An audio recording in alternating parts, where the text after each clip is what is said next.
Bienvenidos al conversatorio. La directora gerente del Fondo Monetario Internacional, Kristalina Georgieva, mantuvo una conversación este viernes con el titular del Tesoro de los Estados Unidos, Scott Bessent, en relación a la Argentina, en el marco del viaje del equipo económico a Washington para continuar negociando la ayuda económica para el país, y anticipó la reunión con el ministro de Economía, Luis Caputo. Se habla de derechos de giro, ¿no?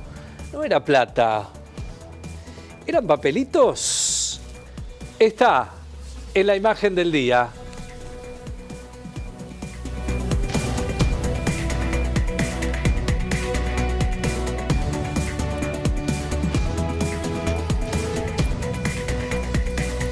Bienvenidos, compañeros, un gusto, un placer saludarlos. Buenas tardes. Buenas tardes. ¿Qué tal, Miguel? ¿Cómo estás? Buenas tardes, ¿cómo les va? Dice que está contento Miguel porque dice que voy a tener tiempo para explayarme. Viste que los tiempos de televisión, cuando haces una entrevista de las convencionales, estás con 7, 8 minutos y te vas. Nosotros lo podemos dejar hablar las horas solas. Tranquilamente, le dije eso. Digo, no hay ningún problema. Todo tuyo. Si necesita una hora, tiene una hora. Todo tuyo. Así es. Bueno, no eran plata, eran papelitos. ¿Definimos el concepto de derecho de giro que se ha hablado en esto, Miguel, te parece? Sí, los derechos de giro son el dinero que la Argentina tiene en el mismo fondo y que vos podés hacer uso de ese dinero. A ver. Pero tiene sus condiciones. claro. Déjame hacer una analogía porque ahora la gente está más con lo del swap. El swap también ni siquiera un papelito, es un asiento contable. Claro. Ni siquiera. Claro. Ahora, si cumplís determinadas condiciones que ya están prefijadas y te lo van a dar al cambio de moneda. Bueno, acá también te lo van a dar, digamos. O sea, ¿Qué condiciones? Digo? Eso es lo que no sé. Claro. Ese es el problema, Claro. que uno no lo sabe. Digamos. ¿Cuáles son las condiciones? Y si por decirte, no lo sé, literalmente. El fondo te puede llegar a decir, qué sé yo, que tengas un acuerdo político para sacar el presupuesto.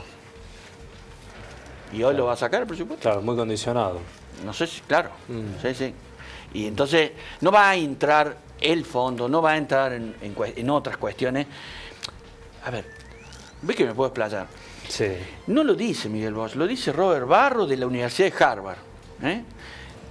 Un norteamericano dentro de la élite dice que el fondo te ayuda si vos estás alineado con Estados Unidos. Claro. Está claro. Entonces en el fondo te van a mirar esas cosas. En definitiva, no son papelitos. Pueden llegar a ser recursos reales, pero tenés que cumplir condiciones que no las sé. Vamos a ver el tuit, Jorge, de Kristalina Georgieva. Usted que maneja tan bien el inglés, ya lo tiene traducido. No se llama. Completo, ¿no? Todo. Excelente conversación con Scott Bessent sobre la coordinación del apoyo a las reformas integrales de Argentina. Conversamos sobre los amplios planes de asistencia financiera de Estados Unidos, incluyendo el uso de las tenencias estadounidenses de DEG. Espero con interés las conversaciones con las autoridades argentinas en los próximos días. Bueno, muy bien, allí estaba el tuit de Kristalina Georgieva. Vamos a poner la nota de Sturzenegger, que estuvo hablando con los colegas de El primer la Voz. objetivo de esto se ha cumplido. Sí. Hay 2 días de calma en el mercado, no sin Claro. dilapidación de recursos. Hoy las estimaciones no oficiales, porque no está informando el gobierno, hablan que en 2 días se fue 1/3 de lo que entró por las liquidaciones del campo. En 2 días se fue 1/3, es decir que 3 de cada 10 dólares que entraron con la liquidación del campo ya se fueron para calmar el precio del dólar y ponerlo adentro de banda, dentro de la propia banda. Claro, entiendo. Pero bueno, la otra cuestión es política. Pero vamos a escuchar a Sturzenegger. Vamos a escucharlo a Sturzenegger. Habla de algunas características variadas. Vamos a escucharlo viendo algunas circunstancias como que, bueno, todo mejorará en la Argentina. A ver qué decía. Porque estamos en un proceso electoral donde hemos tenido elecciones distritales, que no quiere decir que sean lo mismo que las nacionales, obviamente, donde algunas nos ha ido muy bien, en otras, particularmente la provincia de Buenos Aires, nos fue mal. Cuando vos tenés, particularmente después de esa elección, cuando uno de los candidatos, en particular el gobernador de la provincia de Buenos Aires, sale al día siguiente a decir que defaultearía la deuda, expropiaría de vuelta si llegaran al gobierno, obviamente eso crea un clima de incertidumbre y digamos, de alguna manera de preocupación en el mercado, ¿no? Me parece que no es la primera vez que ocurre, ya lo vivió Mauricio Macri, ya lo vivió De la Rúa, ya lo vivió Alfonsín, es un modus operandi que tiene el peronismo puntualmente, y que nada, que me parece que estamos, bueno, que va a generar estos vaivenes en estos días, pero que repito, tenemos un Banco Central saneado, tenemos una situación fiscal como Argentina nunca tuvo en 140 años, así que nada, hay que aguantar un poquito estos días que faltan y ya después de octubre va a ser un panorama, me parece, totalmente...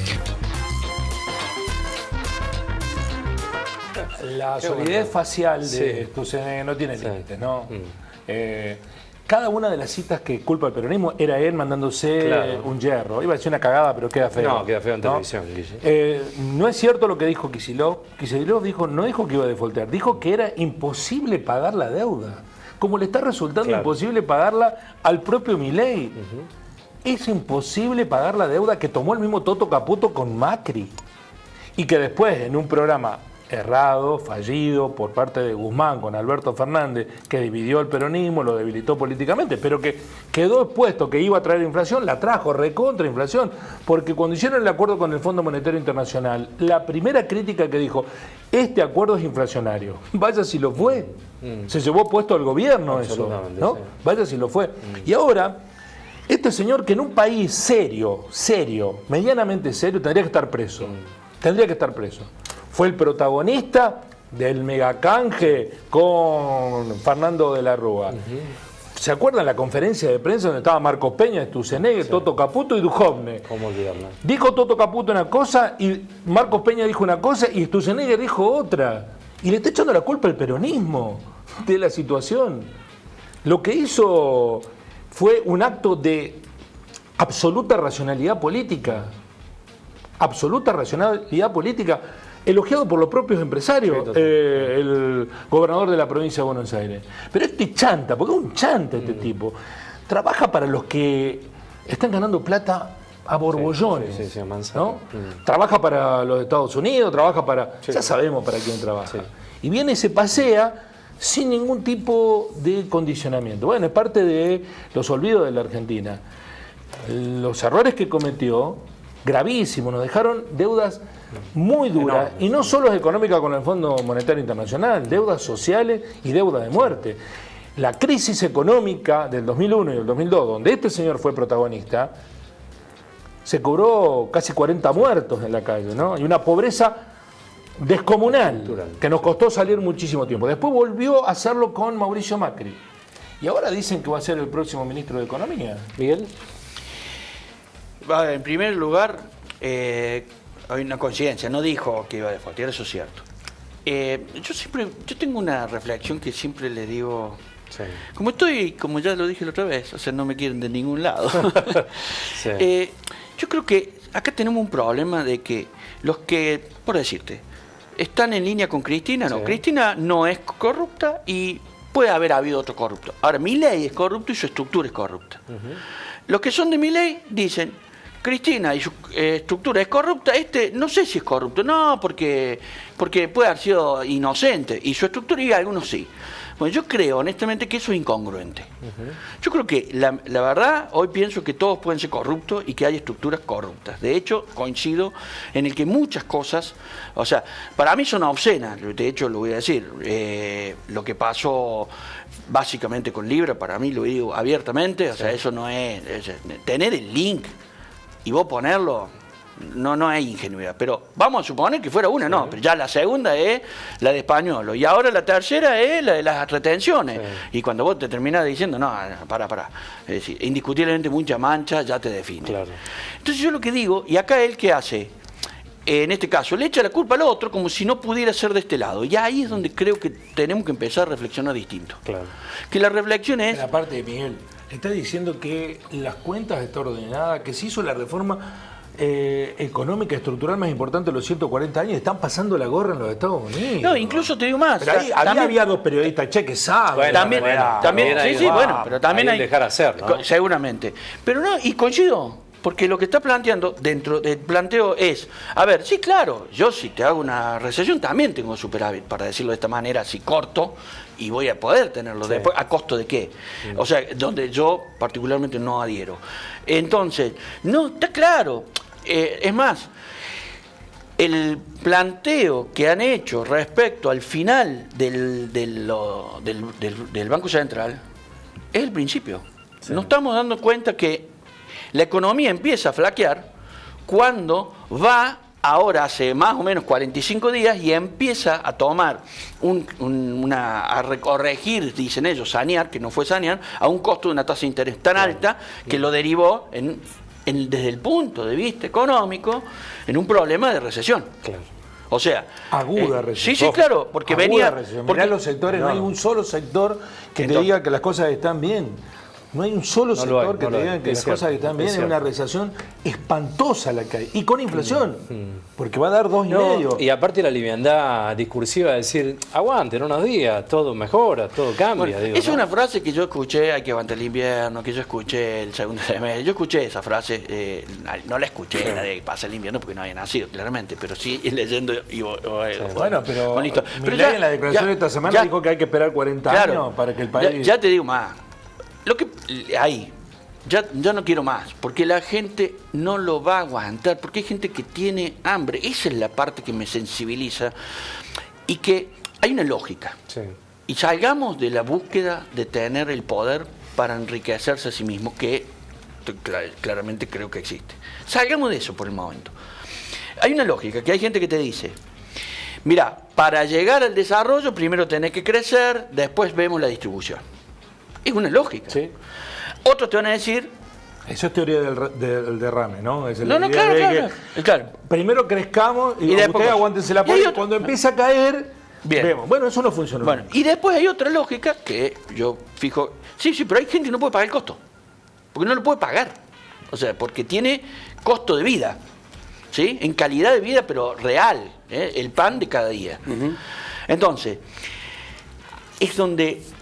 No voy a adherir a esa postura del sacrificio para que venga después. Porque que lo pueda pagar, el que lo pague, el que lo pueda pagar. Escuchamos, porque sigue hablando Sturzenegger, en este caso del empleo. Vamos a escucharlo.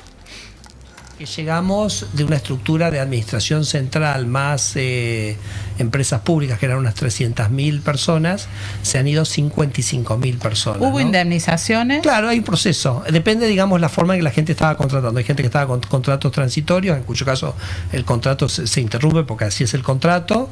En la gente que es planta permanente hay todo un régimen que se llama disponibilidad.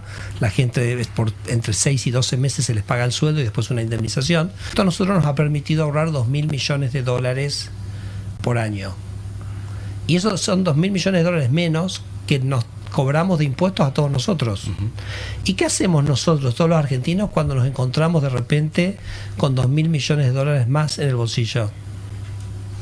Lo gastamos. ¿Se entiende? Sí, entonces lo que digo, por eso yo a veces cuando me preguntan sobre la gente que se fue del Estado, yo digo, no, mejor preguntarme de todos los empleos que se crearon con los $2.000 millones que ahora la gente va a gastar, porque nosotros... Pero no se ve eso todavía, ministro. Hay más empleo ahora que hace un año, ¿no? Entonces, digamos, la tasa de desempleo está totalmente constante, o sea, no hemos tenido una disrupción en el mercado laboral. Porque también ha crecido mucho el empleo informal. Bueno, pero el empleo informal no es una cuestión del gobierno de Javier Milei. No, sí, claro. No, obvio, tenemos la mitad de la fuerza de trabajo que está informal. Es una cosa...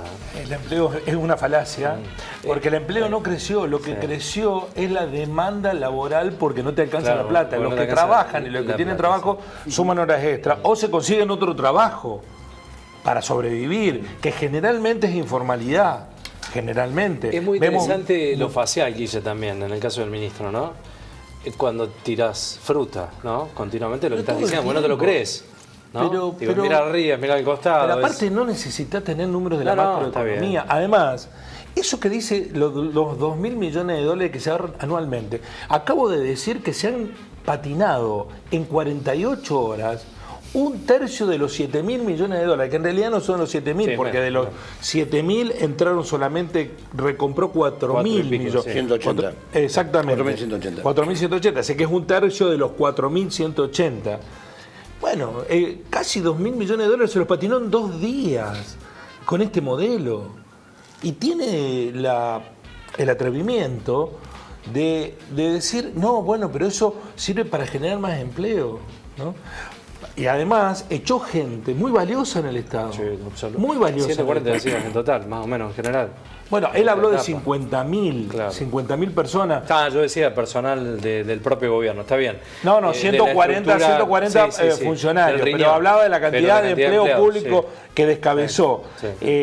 Echó gente muy valiosa, cerró organismos que son fundamentales, que ahora de a poco están teniendo que empezar a reactivarlo porque o la justicia se lo impone o la realidad se lo impone. Dijeron que no iban a hacer más obra pública. Bueno, ya ahora empezaron porque por suerte se están despertando algunas estructuras y dicen, che, esta obra la tenés que hacer. Han anunciado, por lo menos han anunciado hacerlo del salado. Se ven obligados por las circunstancias.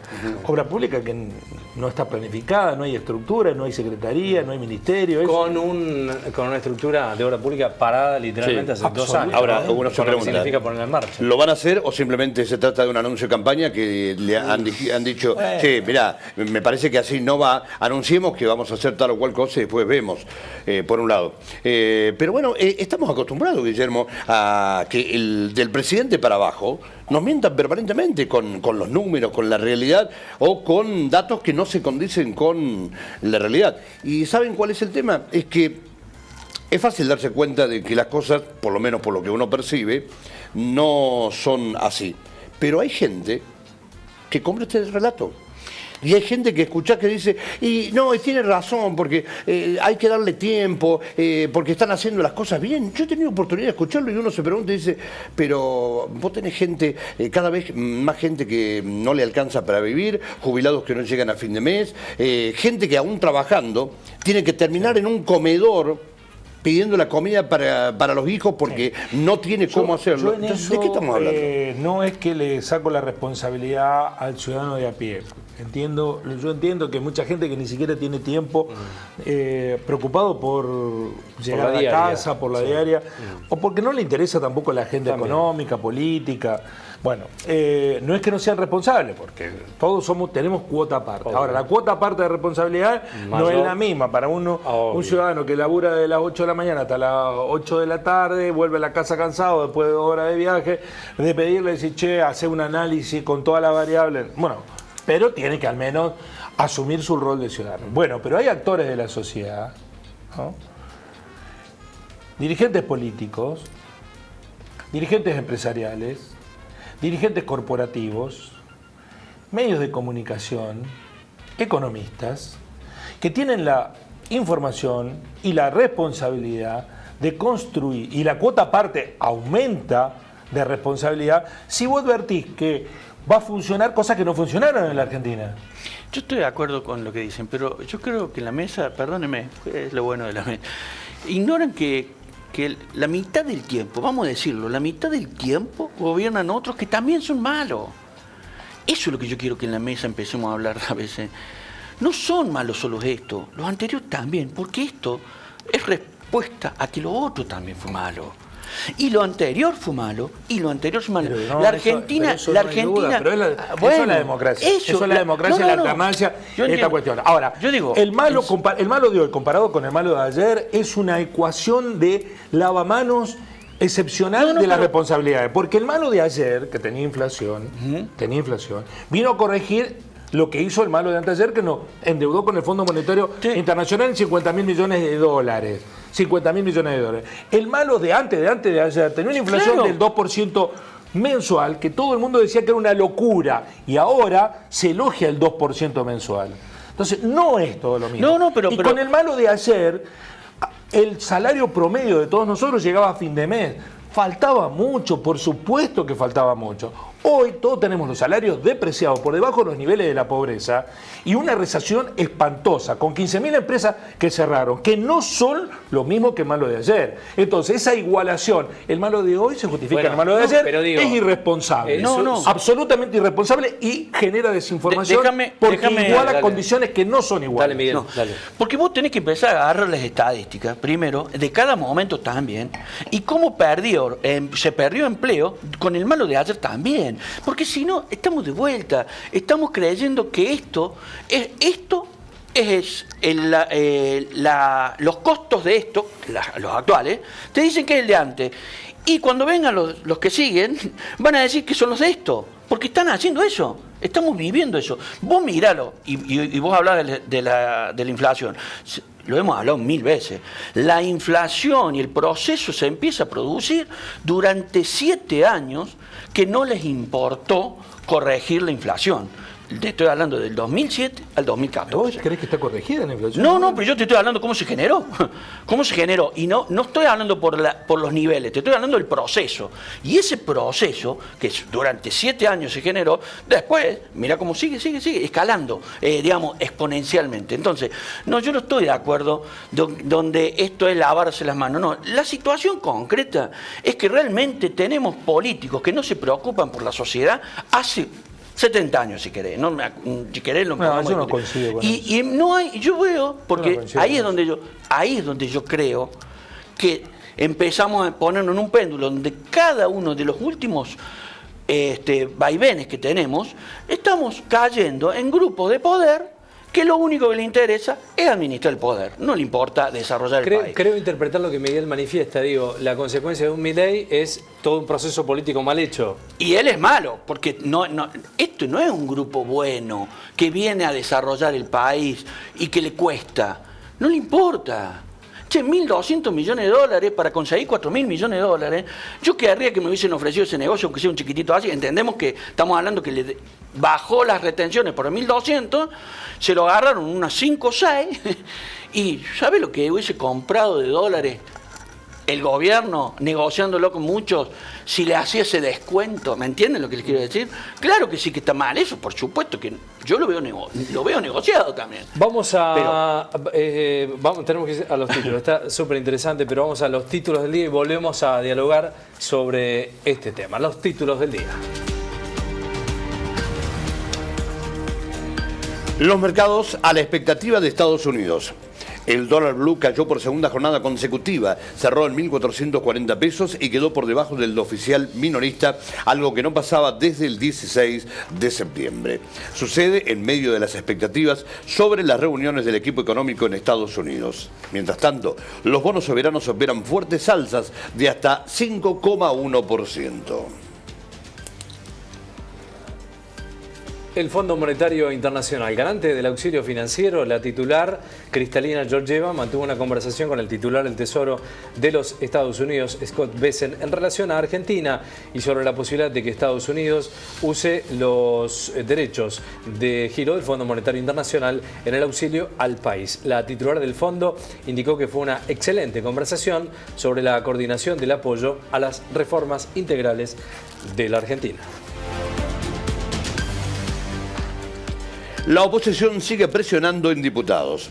La oposición convocó a una nueva mega sesión en la Cámara de Diputados para el próximo miércoles para avanzar con una agenda de alto impacto político que incluye la reforma del régimen de los DNU, la remoción del diputado José Luis Esper como presidente de la Comisión de Presupuesto y la interpelación al jefe de gabinete con la posibilidad de avanzar hacia una moción de censura, entre otros temas. Estados Unidos aumenta su ofensiva en el Caribe. Estados Unidos destruyó otra lancha con presuntos narcotraficantes cerca de Venezuela y elevó su ofensiva en el Caribe. Como resultado del operativo, murieron 4 personas. El ataque fue ordenado por Trump con el marco del conflicto armado no internacional contra los cárteles de la droga en América Latina. Y hablamos de Franco Colapinto, que lamentablemente no repunta.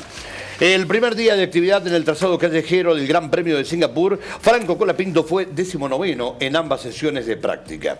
El argentino tuvo problemas para controlar a su Alpine y perdió tiempo valioso para intentar mejorar sus registros. La actividad en el circuito continuará este sábado con la tercera práctica y la clasificación.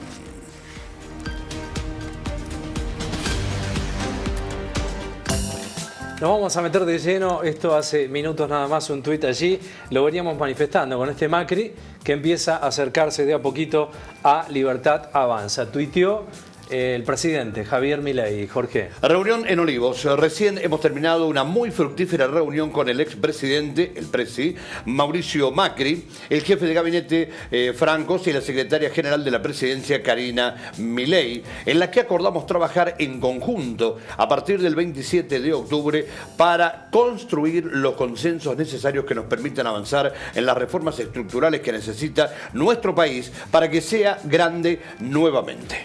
Viva la libertad, carajo. Recetas repetidas, imagino, ¿no? ¿Qué es lo que, vos lo decías, Guille, lo que le puede aportar al gobierno, ¿no? Es un salvavidas de plomo, ¿no? Para Milei. Yo no estoy informado a este respecto, leo lo que periodistas que tienen acceso a fuentes cercanas al poder hablan que fue el propio Donald Trump que lo llamó a Mauricio Macri y le dijo, por favor, reunite, dale alguna musculatura política a Milei, porque si no nosotros no vamos a darle más ninguna ayuda. Claro, 2 reuniones en 5 días, ¿no? Es bueno, un dato. La cuestión es que Milei dijo de todo de Macri y Macri dijo de todo de Milei, ¿no? De un año a esta parte.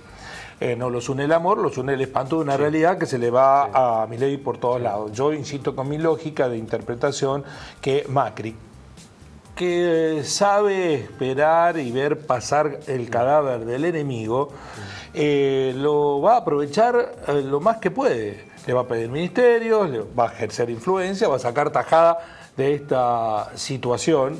Y me sorprendió la fecha, no dice desde hoy, dice después del 27. Claro. O sea que Macri le puso como condición, bueno, yo de lo que te pase en el 27 no me voy a hacer cargo. Claro. El 26, lo que pasa el 26, después de los números, a partir del 27, claro. Claro, a partir del 27. Porque que si los problemas de la Argentina los tenemos hoy, que estamos a 3, ¿no?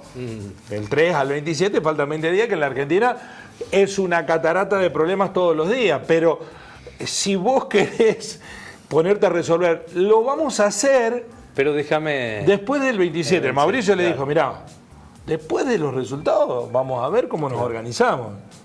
Porque además Macri está negociando, claro, desde un lugar. Pero además Macri sabe que la debilidad política, y es manifiesta la debilidad política. Cuando Milei le dice el presi, es el presidente que está hablando, no es el cafetero de la Casa Rosada o de la Quinta de Olivos.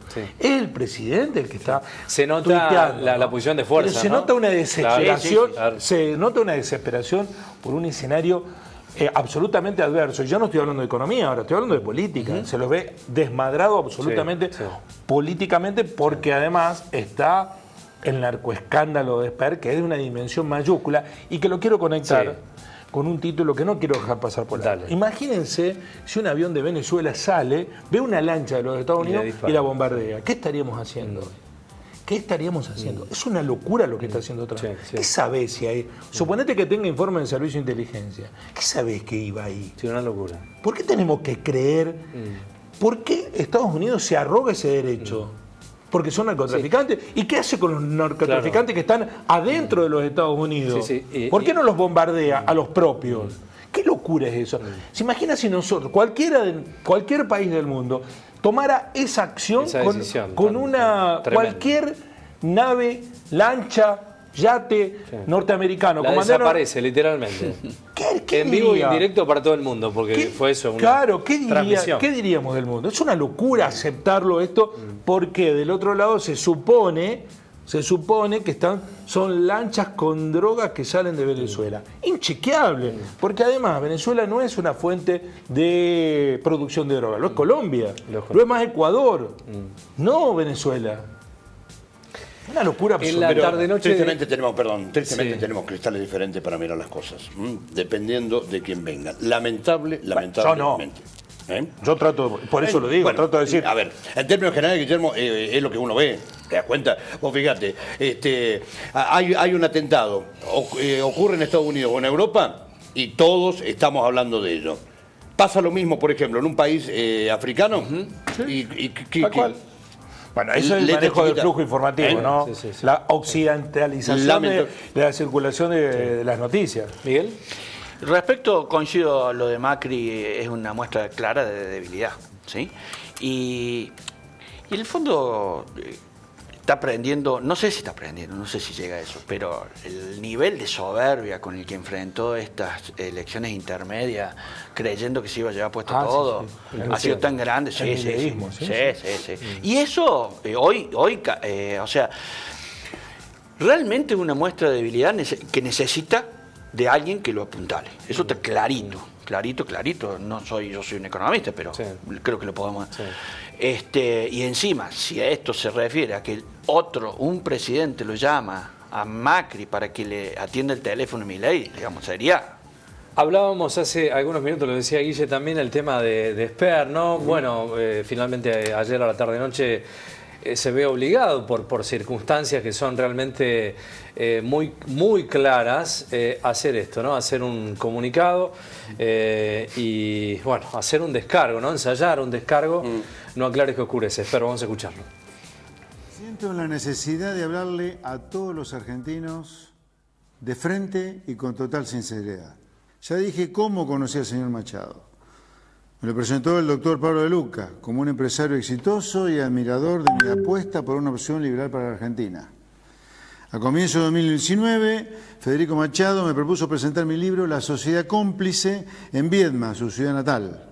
Ofreció llevarme en su avión, acepté y se lo agradecí públicamente.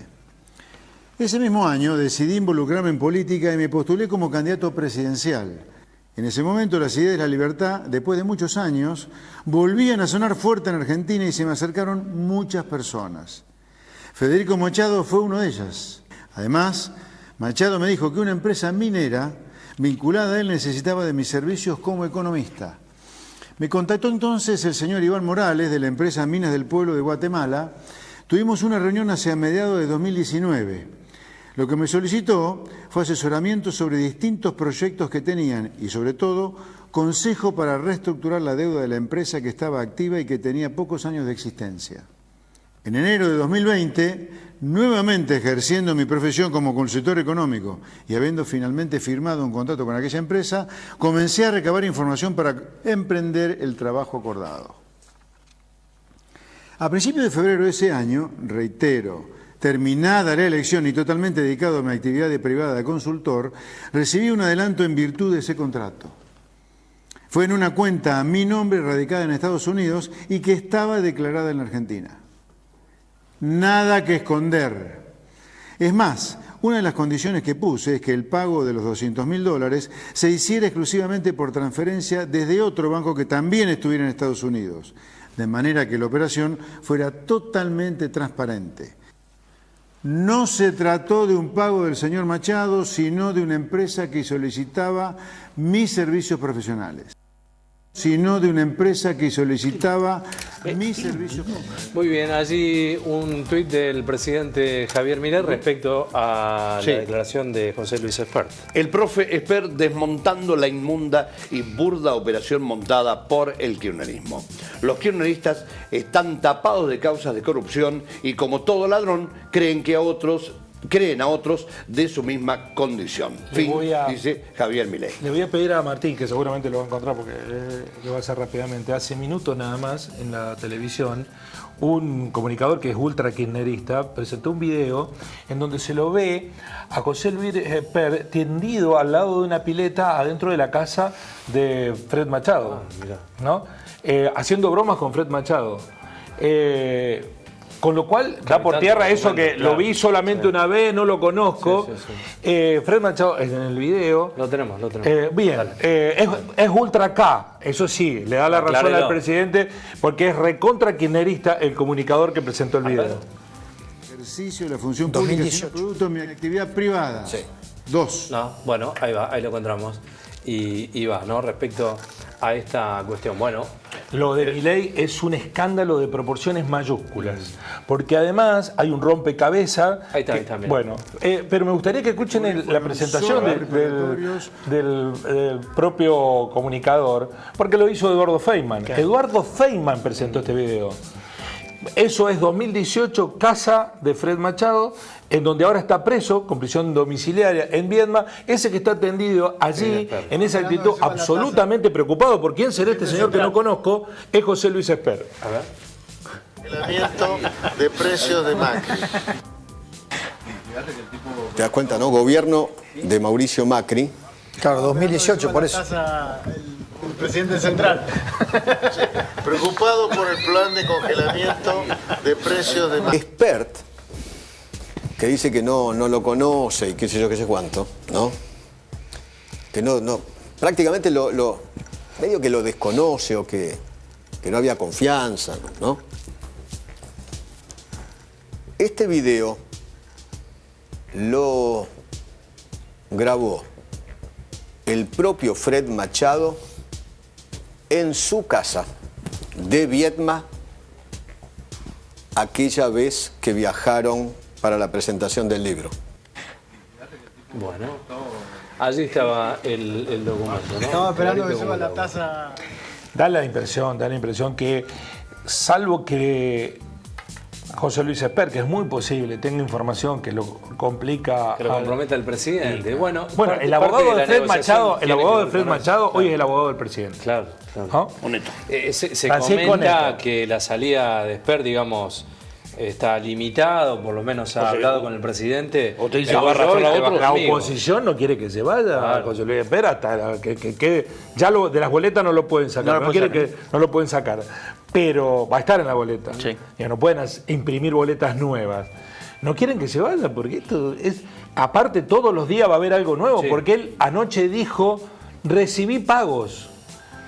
Hoy se conoció el documento, porque los funcionarios públicos, el diputado nacional, tiene que declarar su patrimonio. Declaró que tiene $10.000 nada más, es decir, que estos 200.000, que admite haberlos cobrado, no los declaró. Ya merita una denuncia. Cualquiera... lo debe saber el propio Miguel. Si vos conseguís que alguien, por un asesoramiento económico, te pague 200 lucas por adelantado y vos no le hagas el trabajo, eso no existe en el mercado, ni Warren Buffett paga esto, que es el mayor economista, transaccionista en finanzas. No le pagan nunca a los economistas de esos montos. Mira, el anticipo de algunas cosas, generalmente el 10%, ponele que es el 20%, que tuvo suerte. Pero yo te lo doy si tengo confianza en vos, para lo cual voy a ver tu currículum. En tu currículum significa que hiciste de estas 10. Y si hiciste de estas 10, ganaste $2 millones antes. ¿Dónde está en tu patrimonio antes eso? No está claro, no hay forma. Porque de mi primera consultoría de anticipo, y me los dan $200.000. Muy extraño. Vamos a ver qué decía el vocero presidencial Manuel Adorni. Es obvio que es una obviedad lo que te voy a decir, pero la corrupción existe en tanto en cuanto se hayan malversado fondos públicos o que las arcas públicas se hayan visto perjudicadas por la actitud de un funcionario, ¿no? Yo no puedo no se me puedo acusar de corrupción en mi ámbito privado. Pero de todas maneras, te repito, entiendo el punto y creo que cualquier cuestión que se considere y te hablo, me obligás a hablar por él, cosa que no es mi métier, ni es lo que tengo que hacer, y ni es lo que corresponde tampoco, entiendo que se la pueden preguntar y él las va a explicar si es que algo quedó sin explicar. Bien, allí estaba, ¿no? Hay una parte de la conferencia que fue excepcional. Porque en una parte, porque los periodistas le insistieron. Dice, bueno, pero el presidente sabe estas cosas. Bueno, me dice, yo soy vocero del presidente y vocero del gobierno nacional, pero no me corresponde a mí responder esa pregunta porque yo no soy el vocero del presidente. Claro. Está todo dentro de la misma frase. Claro. Empezó diciendo, yo soy el vocero del presidente y del gobierno nacional, pero no me corresponde responder a mí esa pregunta porque yo no soy el vocero del presidente. Adorni hoy confirmó, ayer Esper confirmó que recibe plata de un narco y hoy Adorni confirmó que es un adorno. Luis Juez habló por el caso Esper, esto decía. Sí, me parece que no basta hacerlo, sino parecerlo. Ayer en el Senado, un montón de impresentables con certificado de impresentabilidad, declarados impresentables, gritándonos en la cara, ¿viste? Poniéndonos en un barro, ¿viste? Yo no, perdóname, pero mi cariño tiene un límite. No, yo no me voy a ir a una ciénaga de mugre inmunda, a un pantano, porque alguien no puede explicar una conducta que ha tenido. Y esto es así, ¿viste? Si vos querés diferenciarte del tipo que venimos combatiendo, de una práctica que venimos denunciando, de una forma de hacer política que nosotros no convalidamos, y tenés que hacerlo con no basta hacerlo, sino también parecerlo, tenés que acreditar tus quilates de otra manera. Me parece que el tema es de una profundidad que requiere tomas de decisiones por parte de quienes conducen de otra manera, ¿no? O sea, ¿lo deberían bajar a Esper como candidato? No sé, pero no hay que subestimar estas cosas, no se pueden subestimar estas cosas. Transparente.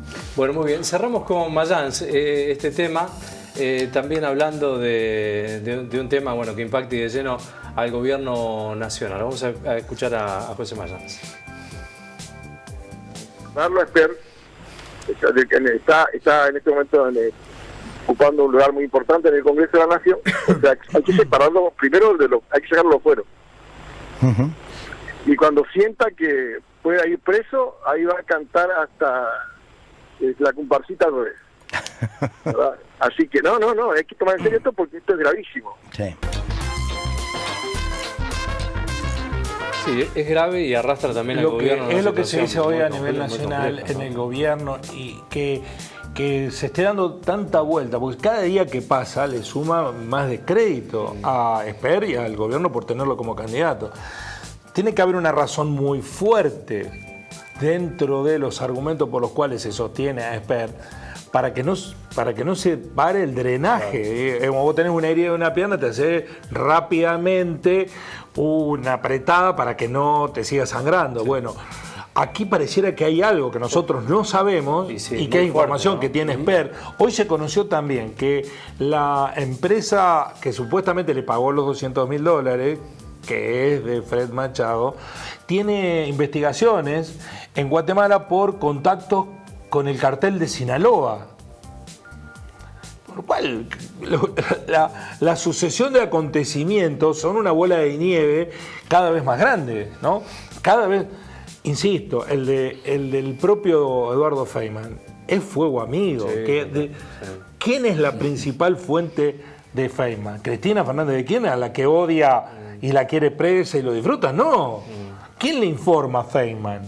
¿Quién le entrega los materiales a Feynman? Es inentendible, porque este caso se lo lleva puesto al gobierno en un momento muy sensible también para el gobierno del presidente Javier Milei. Bueno, habló Rucauf, dijo, Milei es mejor que Carlos, que Menem, ¿no? Vámonos, listo, ya cerremos todo, vámonos.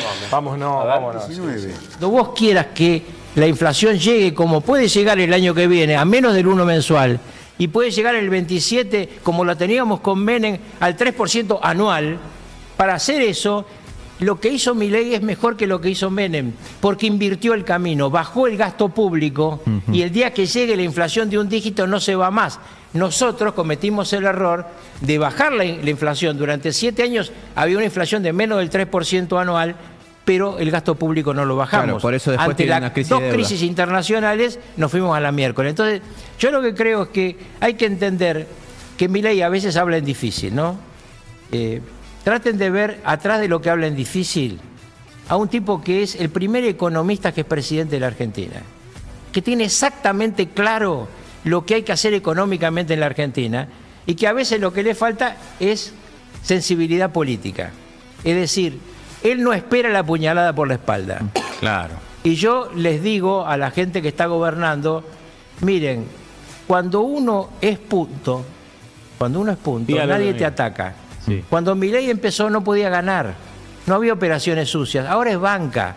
Le van a hacer una operación sucia a cada minuto.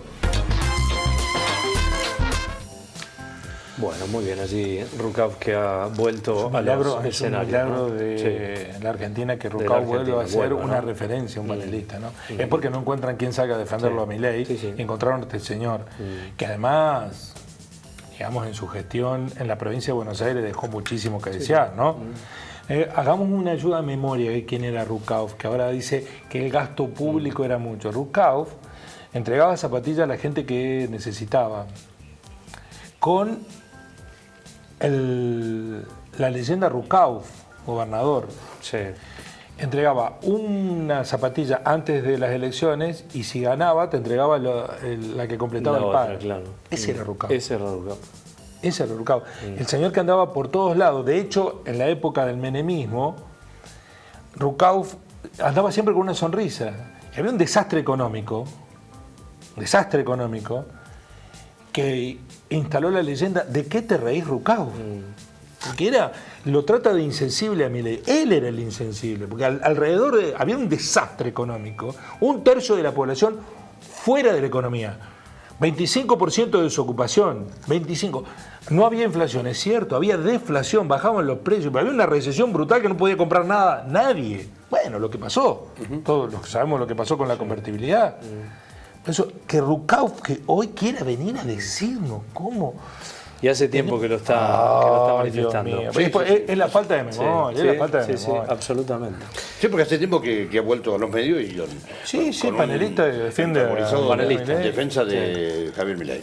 Sorprendente. Miguel, una línea. Y yo soy panelista acá, así que... Hace mucho tiempo que panelista. No. A ver.